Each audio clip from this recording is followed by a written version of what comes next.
Subject కి ఒక teacher ఉంటారు, అన్ని సబ్జెక్టులు నన్ను చదవమంటారు. ఇంత చిన్న బుర్రలో అన్ని ఎలా నింపాలి? Class work, home work, fair notes అంటారు. సబ్జెక్ట్ కి 3 బుక్స్ పెట్టి బ్యాగ్ నింపుతారు. ఇన్ఫాక్ట్ నా బరువు కన్నా నా బ్యాగ్ బరువే ఎక్కువ.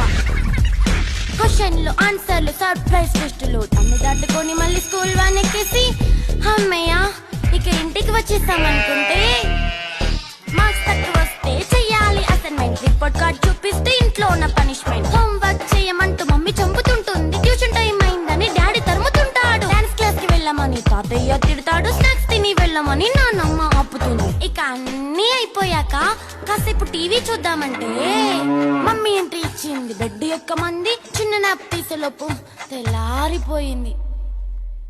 అయ్యో మళ్ళీ మొదలు ఈ స్కూల్ కష్టాలు.